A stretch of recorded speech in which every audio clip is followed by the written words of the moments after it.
اور اگر آپ اس سے ڈائیورٹ ہوتے ہیں، اگر آج قبلہ اول پہ کسی وجہ سے اللہ نہ کرے جو شر پسندی ہو رہی ہے، اگر قبلہ اول آپ سے چھن جاتا ہے یا قبلہ اول کو نقصان پہنچتا ہے تو مسلمان سر اٹھا کے چلنے کے قابل بھی نہیں رہیں گے. یہ آپ ذہن میں رکھیے، یہ آپ کی غیرت کا امتحان ہو رہا ہے. اعوذ باللہ من الشیطان الرجیم، بسم اللہ الرحمن الرحیم. اے خاصان رسول، وقت دعا ہے، امت پہ تیری آ کے عجب وقت پڑا ہے. اور جو دین بڑی شان سے نکلا تھا اپنے وطن سے، آج پردیس میں غریب الغربا ہے. میں جاوید نورانی اور آپ دیکھ رہے ہیں میرا آفیشیل فیس بک اور یوٹیوب چینل. آج کی اس ویڈیو میں خوش آمدید.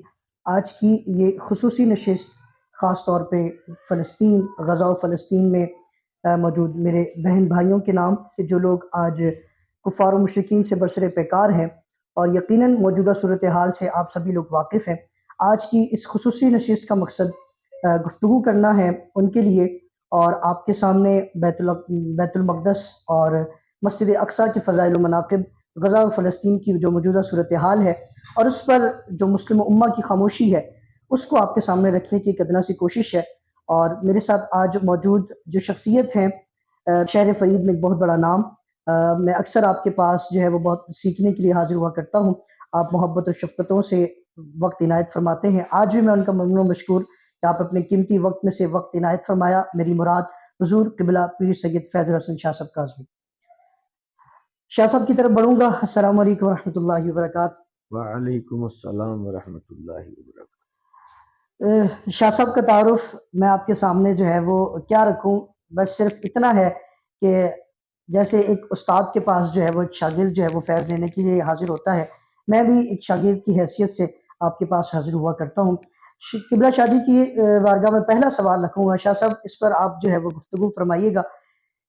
بیت المقدس کے فضائل و مناقب کیا ہیں؟ میرا خیال ہے کہ بیت المقدس کے جو فضائل و مناقب ہیں اس سے ہم نابلد ہیں، ہم اس سے ناواقف ہیں، جس کی وجہ یہ ہے، اسی وجہ سے آج جو ہے وہ مسلم امہ جو ہے وہ خاموشی پر ہے. تو اس پر ذرا آپ روشنی ڈالیے گا. اعوذ باللہ من الشیطان الرجیم، بسم اللہ الرحمن الرحیم. الصلاۃ والسلام علیک یا سیدی یا رسول اللہ وعلی آلک واصحابک یا سیدی یا نور اللہ. جاوید نورانی صاحب، یہ بات بڑی ہی اہم ہے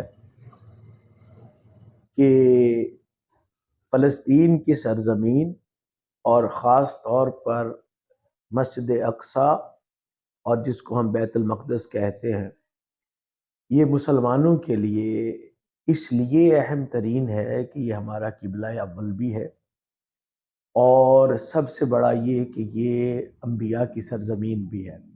صحیح.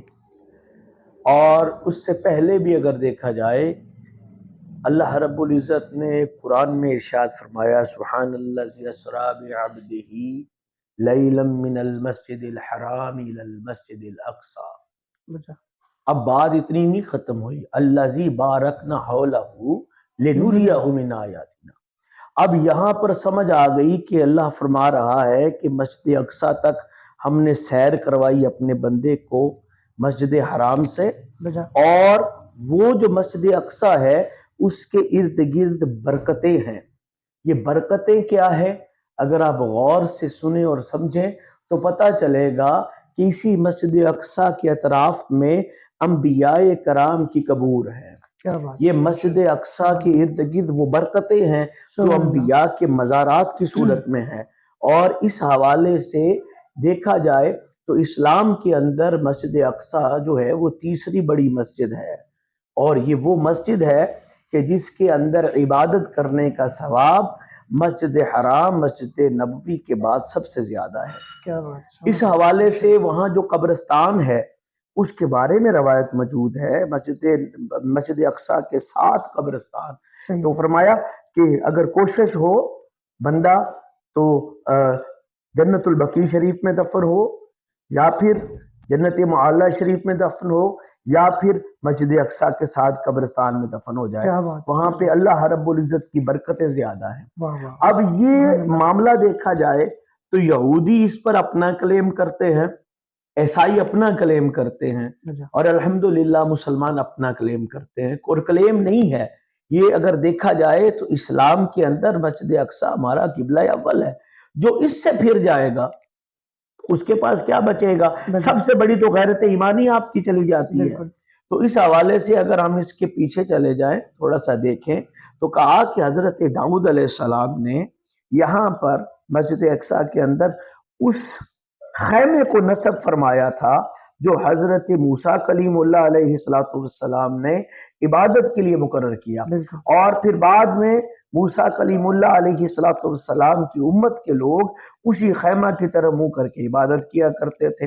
وہ حضرت داؤد علیہ السلام نے وہاں پر اس کو نصب فرمایا، جس کو بعد میں حضرت سلیمان علیہ السلام نے جو ہیکل سلیمانی تعمیر کروایا تھا اس خیمے کی جگہ پہ تعمیر کروایا تھا. مگر اسلام کے اندر ذرا غور کریں کہ اس کو بعد میں تاراج کیا گیا، ختم کیا گیا، وہاں پر اس کی باقیات کو بھی مٹایا گیا. اب یہودیوں کا کلیم یہ ہے کہ وہ ہیکل سلیمانی ہمارا ہے، معاملات ان کے اپنے ہیں.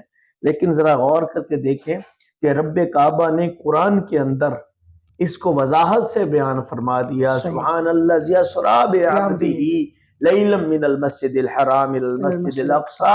اس کا مطلب یہ ہے کہ مسجد حرام کا تعلق مسجد اقصی کے ساتھ رب نے قائم کر دیا ہے. قبلہ اول بھی مسجد اقصی، یعنی کہ آپ بیت المقدس ہمارا قبلہ اول ہے، اور ادھر سے ہٹ کے اگر آپ دیکھیں تو کعبۃ اللہ ہمارے لیے افضل ہے. تو ان دونوں کے اندر، دونوں قبلوں کے اندر جو مسجدیں ہیں، ایک مسجد حرام ہے اور ایک مسجد اقصی ہے. آپ ان سے کیسے پھر سکتے ہیں؟ تو اسلام کی غیرت یہی ہے. اور اسی غیرت ایمانی کے لیے اگر آپ غور سے دیکھیں 636 عیسوی کے اندر ایک وہ مسلمان جس کو میرے کریم آقا نے فرق قرار دیا ہے کفر اور اسلام کے درمیان، جسے ہم حضرت سیدنا فاروق اعظم حضرت عمر بن الخطاب رضی اللہ تعالیٰ عنہ کہتے ہیں، آپ نے 636 کے اندر بغیر جنگ کے اسی جگہ کو آپ نے فتح کیا. اور یہاں پر اس جگہ پر جہاں مصطفیٰ کریم معراج کی رات جلوہ گر ہوئے اس جگہ کا تعین فرمایا.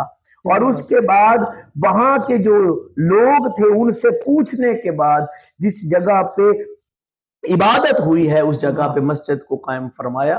یہ سارے معاملات ہمارے سامنے ہیں. اور پھر ایک غیرت ایمانی رکھنے والا سلطان صلاح الدین ایوبی رحمت اللہ تعالی علیہ کی صورت میں اسی شہر تک پہنچا اور اسی بیت المقدس کو فتح کرنے کے بعد اگر ہم اس تاریخ کو دیکھتے جائیں تو تاریخ کے اندر ہمیں نظر آئے گا کہ مسلمانوں کی غیرت کا امتحان ہر دور میں یہ مسجد اقصی اور یہ جو بیت المقدس ہے یہ رہا ہے. اس سے ڈائیورٹ نہیں آپ ہو سکتے. اور اگر آپ اس سے ڈائیورٹ ہوتے ہیں، اگر آج قبلہ اول پہ کسی وجہ سے اللہ نہ کرے جو شر پسندی ہو رہی ہے، اگر قبلہ اول آپ سے چھن جاتا ہے یا قبلہ اول کو نقصان پہنچتا ہے تو مسلمان سر اٹھا کے چلنے کے قابل بھی نہیں رہیں گے. یہ آپ ذہن میں رکھیے، یہ آپ کی غیرت کا امتحان ہو رہا ہے.